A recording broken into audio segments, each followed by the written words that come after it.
আরাফাতের রোজার উসিলা তো আপনাকে আমাকে যদি দুনিয়া থেকে আল্লাহ নিয়েও যায়, হয়তো আল্লাহ খুশি হয়ে এই রোজার উসিলা আল্লাহ আমাদেরকে গুনাহগাতা মাফ করতে পারে। এটা একটা আশা আর কি, যেটা আদম আলাইহিস সালাম জান্নাত থেকে বাইরে হওয়ার পরে আরাফাতের ময়দানে আজকে এই দিনে দোয়া করার কারণে তার জিন্দেগি তার ভুলের ক্ষমা আল্লাহ করে দিয়েছেন। তাহলে আমরা সেই আদমের সন্তান হিসেবে আমাদেরকে আল্লাহ ক্ষমা করবেন এই আশা।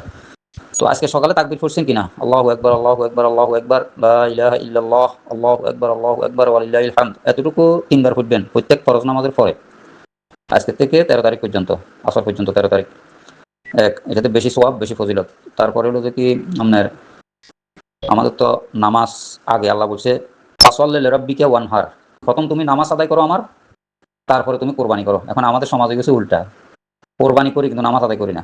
আমাদের কাছে এটা হলো যে দুঃখের বিষয়। তো এই জন্য দোয়া করবেন আমাদের প্রত্যেক ভাই আত্মীয় স্বজন যারা আছে প্রত্যেককে প্রথম আপনি নামাজের দাওয়াত দিবেন। একজন মানুষকে প্রথম নামাজ, প্রথম হলো যে কোরআন, আমাদের প্রথম ওহী যেটা আসছে রাসূল সাল্লাল্লাহু আলাইহি ওয়াসাল্লামের মাধ্যমে, আল্লাহ রাব্বুল আলামিন জিবরাইল আলাইহিস সালামকে হেরা কুয়ায় যখন রাসূল সাল্লাল্লাহু আলাইহি ওয়াসাল্লামের কাছে ওহী নাযিল করছেন, সর্বপ্রথম নামাজ ওহী করেন নাই, রোজা ওহী করেন নাই, যাকাত হজ এগুলো ওহী করেন নাই, করছে এগুলো বহুত পরে। কিন্তু প্রথম যে ওহীটা করছিল রাসূল সাল্লাল্লাহু আলাইহি ওয়াসাল্লামের উপরে সেটা হচ্ছে যে কি বিসমিল্লাহির রহমানির রহিম, ইকরা বিসমি রাব্বিকাল্লাযী খালাক, খালাকাল ইনসানা মিন আলাক। এইরকম 5টা আয়াত প্রথম নাযিল করেছে কোরআনের 30 পারা কোরআনের এই সর্বপ্রথম আয়াত হলো যেগুলা। এখানে আল্লাহ রাব্বুল আলামিন বলছে যে ইকরা বিসমি রাব্বিকাল্লাযী খালাক, প্রত্যেকটা মানুষকে আল্লাহ বলছে তোমাকে আমি সৃষ্টি করেছি পড়ার জন্য, আমার কোরআন পড়ার জন্য। কিন্তু আমরা সৃষ্টি করছি কোরআন পড়ার জন্য, এটা বুঝিও না, পড়িও না, জানিও না, মানিও না। এই কারণে আপনার সাথে আমার সাথে দ্বন্দ্ব, আমার সাথে আরেকজনের সাথে দ্বন্দ্ব, পরিবারের মা বাবার সাথে দ্বন্দ্ব, ভাই বোনের সাথে দ্বন্দ্ব। এগুলোর মূল কারণ হলো যে এখানে আমাদের মধ্যে যদি আজকে কোরআন পড়তাম, কোরআন বুঝতাম, কোরআন অনুযায়ী আমল করতাম, তাহলে আমাদের জীবন অনেক সুন্দর হতো। আমরা তো কিছুই বুঝি না, কিছুই জানি না, আমলও করি না, আমাদের ভিতরে এটা হলো যে সবচেয়ে বড় ব্যর্থতা। তো যাক, এখন থেকে আপনাকে যেটা আমি বলছি যে এই রোজা আপনার মতো আমার মতো বহু আলেমা এখন রাখতেছে না, বহু পীর সাহেব রাখতেছে না, বহু নেতাও রাখতেছে না, কিন্তু এটার গুরুত্ব যারা বুঝে বুঝে। এখন শুয়োরের গলা যদি আপনি স্বর্ণের হার পরান তার কাছে কোনো মূল্য নাই। ঠিক আরাফাতের রোজাটা মুমিনের জন্য এটা একটা নিয়ামত। রাসূল করিম সাল্লাল্লাহু আলাইহি ওয়াসাল্লাম তো এই আরাফাতের 10 দিনের ব্যাপার বলছে 9টা রোজা রাখার জন্য, 1 তারিখ থেকে জিলহজের 9 তারিখ পর্যন্ত রাখার জন্য। তো আমরা তো অসহায়, দুর্বল, আমাদের শারীরিক দুর্বলতা, মানসিক দুর্বলতার কারণে পারি না। তারপরে বলছে যে শেষ ভাগে তোমরা সর্বশেষ আরাফাতের রোজাটা তোমরা রাখবা। আরাফাতের রোজা, মুহররমের 10 তারিখের রোজা, এগুলো অত্যন্ত গুরুত্ববহ এবং হৃদয় বিদারক রোজা এগুলো। আজকে আমরা রোজার এই আরাফাতের দিনের আজকে হাজিরা দুইটা নামাজকে একসাথে পড়ি, তারপর আল্লাহর কাছে সেজদা করে সূর্য ডুবার আগ পর্যন্ত আরাফাতের ময়দানে মরুভূমির বালুর উত্তপ্ত বালুর উপরে তারা কাঁদতেছে, চোখের পানি ফেলে তারা একজন উপাসা ফেলতেছে। এরা হচ্ছে খোশ নসিব যারা ওইখানে যায় আজকে চোখের পানি ফেলতে পারতেছে, জিন্দিগির গুনাহ মাফ করতে পারতেছে, জাহান্নামের আগুন থেকে তারা বাঁচতে পারতেছে। আমরা তো জাহান্নামের আগুন থেকে বাঁচার কোনো রাস্তা খুঁজতেছিও না, পাইতেছিও না, যাইতে পারতেছি না। এই কারণে আমাদের করণীয় হলো যে আমরা এখানে থেকে যদি একটা রোজা রাখতে পারি, হয়তো আল্লাহ বলবো যে আরাফাতের ময়দানে তুমি চোখের পানি ফেলতে পারো না, আমার কাছে সাহায্য চাইতে পারো না, গুনাহ মাফ করতে পারো নাই, কিন্তু তুমি যে একটা রোজা আরাফাতের দিন রাখছো আমাকে সন্তুষ্টি করার জন্য, এই রোজার উসিলায় তোমার জিন্দেগির গুনাহটা আমি আল্লাহ মাফ করে দিয়েছি। এই জন্য আখিরাতে পরকালীন চিন্তা, আপনাকে যে কোনো ভালো কাজ করতে হলে আমাদের এখন পরকালীন চিন্তা ব্যতীত ভালো কাজের গুরুত্ব আল্লাহর কাছে নাই। লোক দেখানো ইবাদত, লোক দেখানো নামাজ, লোক দেখানো হজ, আমি সারা জীবন অবৈধ রুজি করলাম, বুয়া কাটালে মরিবার আগে দিয়ে আমি 5 লাখ টাকা খরচ করে হজ করলাম, আল্লাহ বলতেছে তোর এটা হজ অন গজ অন, তোর উপর গজব। এই জন্য আমাদের নামাজ, যেমন রাসূল করিম সাল্লাল্লাহু আলাইহি ওয়াসাল্লাম বলছে যে সল্লু কামা রাআইতুমুনি উসাল্লি, তোমরা নামাজ সেইভাবে পড়ো যেভাবে আমাকে পড়তে দেখছো। কিন্তু আসলে আমরা নামাজ রাসূল ইসলামের পদ্ধতিতে নামাজ কিভাবে পড়তে হয় সেটা আমরা জানি না, কারণ আমরা হাদিস পড়ি না। হ্যাঁ, নামাজের উপরে যে সমস্ত হাদিসগুলো বর্ণনা করছে আমরা হাদিসগুলো অনেক জানি না। আমরা 100 ভাগের 1 ভাগ নামাজ পড়ি যে কবুল হচ্ছে কিনা হওয়ার কিনা আমরা এটা বলতে পারবো না। কারণ হলো রাসূল ইসলাম যে কথা বলছে আমাকে যেভাবে দেখছো সেভাবে নামাজ পড়ো, তাহলে রাসূল ইসলামকে তো আমরা 1,500 বছর আগে দেখি না, কিন্তু ওনার জীবনী হাদিসগুলো আছে, ওনার জীবনীতে নামাজ কিভাবে করছে সেটা আছে। আর নামাজের ভিতরে আমরা কি পড়ি সেটাও জানি না, এই আর কি। তো যাক, দোয়া করবেন। এখন কত লোকে দুনিয়া ক্ষণস্থায়ী, ইহকাল আমাদের এটা পরীক্ষা, 3 ঘন্টা হল, আমরা একদিন সবাই মায়া, ব্যবসা বাণিজ্য, ছেলে মেয়ে স্ত্রী সবাই ছেড়ে চলে যেতে হবে আমাদেরকে। কোটি কোটি বছর, শত শত বছর জাহান্নামে এবং কবরে ভোগ করতে হবে এটার ফল। এই জন্য এখন আপনি যদি একটা রোজা রাখেন, আপনার ছেলে মেয়েরা যদি রাখে, আপনার স্ত্রী যদি রাখে, আপনার মা বোন যদি রাখে আপনার উসিলা, তাহলে আপনি ওই যে বলার কারণে সেই সওয়াবটা হবে না। আজকে আপনি যে রোজাটা রাখছেন 100% যদি এটা আমি বলার কারণে আমার উসিলায় যদি আপনি রোজাটা রাখেন, আর আল্লাহ যদি এটা সিদ্ধান্ত নেন, হতে পারে আমার জিন্দিগির গুনাহ আপনার রোজার উসিলায় আমাকে মাফ করে দিতে পারে। আল্লাহর কাছে তো দয়ার অভাব নাই, আল্লাহর কাছে মায়ের অভাব নেই, কিন্তু আমরা না নিষ্ঠুর। এই জন্য তো রাসূল সাল্লাল্লাহু আলাইহি ওয়াসাল্লাম হচ্ছে দয়া, মায়া, উদারতা 100 ভাগের 1 ভাগ তামাম পৃথিবীর মাখলুককে আল্লাহ দান করছে, আর 99 ভাগ দয়া, মায়া, মহব্বত আল্লাহর কাছে আল্লাহ জমা রাখছে বান্দার প্রতি। এই জন্য আমরা দেখেন, আমরা কাউকে 100টা রিয়াল দাঁত দিলে আমরা এতে কত তুচ্ছিল্য করে কথা বলি, অথচ আল্লাহর সকাল থেকে বিকাল পর্যন্ত 3.5 লক্ষ টাকার অক্সিজেন ভোগ করি, কিন্তু আল্লাহর কত হুকুম আমরা নাফরমানি করি। এমনও তো আছি যে আমরা সারাদিনে আল্লাহর 17টা ফরজ নামাজ, 17টা ফরজে আমরা আদায় করি না, এরকম অনেক লোক, অনেক ভাই আমাদের আছে।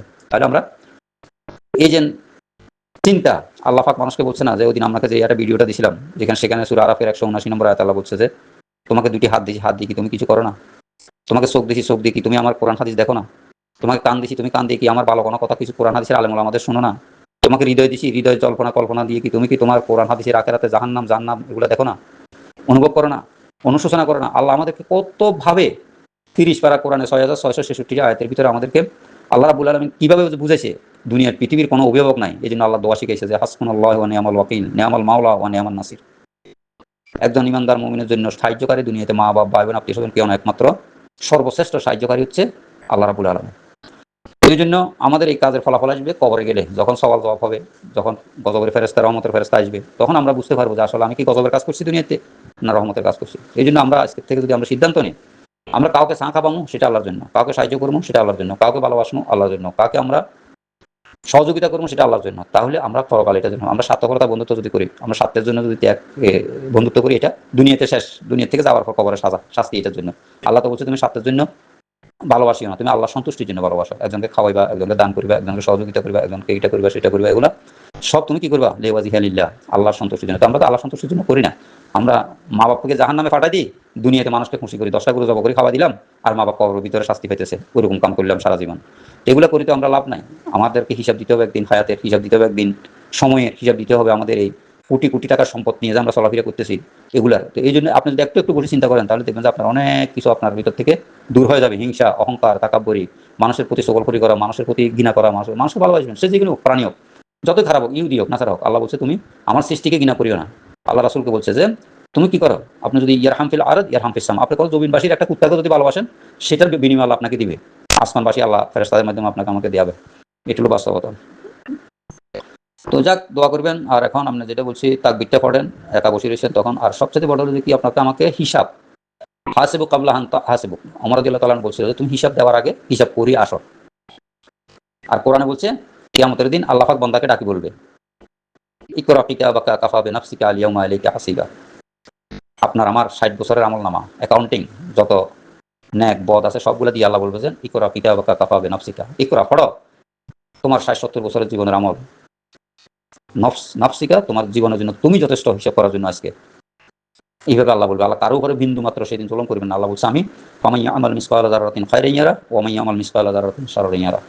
যদি যারা পরিমাণ তুমি ভালো কাজ করো সেটার বদলা আমি আল্লাহ দিব তোমাকে, আর যদি যারা পরিমাণ খারাপ কাজ করো সেটার শাস্তি আমি তোমাকে দিব। এই কথাটা আল্লাহ যাকে ধরবে, আল্লাহ বলছে ইন্না বাতশা রাব্বিকা লাশাদীদ, আমি যাকে ধরবো তাকে কিন্তু কেউ ছাড়াবার মতো আর কোনো কেউ থাকবে না, জিবরাইল মিকাইল ইসরাফিল কেউ পারবে না। এই জন্য আপনাকে আমাকে প্রথম হচ্ছে পরকালীন জীবন। আপনি এখন দুনিয়ার জীবনের জন্য কত ঘাম, কত কষ্ট, এসি লাগায়, ফ্যান লাগায়, কত কষ্ট করি টাকা রোজগার।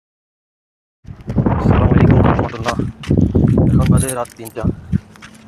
আমার এক বন্ধু মসজিদের ইমাম রাতে বললো কোরবানির ঈদের 2 দিন আগে নামাজ পড়লে নাকি, রোজা রাখলে নাকি পূর্ববর্তী 1 বছরের সব গুনাহ মাফ হয়ে যায়। রাতে আমি রোজা রাখার কোনো প্ল্যান ছিল না, ওই জন্য কোনো খানা বানাইনি, অন্ধকারে কিছু দেখা যাচ্ছে না, তার জন্য এখন বের হয়ে যাবো। কোনো হোটেল খোলা নেই, একটা হোটেল খোলা নেই, রেস্টুরেন্ট আছে মনে হয়, শুধু ক্যাফেটেরিয়া আছে। দেখি কী পাওয়া যায়, গাড়ি নিয়ে বের হয়ে গেলাম। এখন দেখি কী পাওয়া যায়, খাওয়া যায়। রোজা তো রাখতে হবে, আমরা পাপি দল। এখন যদি মাপ না নিয়ে আল্লাহ থেকে,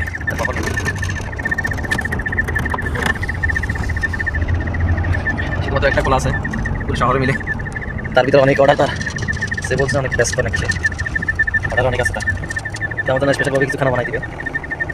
এগুলো খেয়ে রোজা রাখতে হবে আজকে আমাকে। ওকে, এবার এটা কি রোজা রাখবো দেখতে না, ব্যস্ত বেশি আজকে। আল্লাহ শুরু করছেন না, 4টা বাজে আজান দিব। হ্যাঁ কি 4টা বাজে আজান দিব? আজান বলে 5টা বাজে দেয়। 4টায় আজকে। হ্যাঁ হ্যাঁ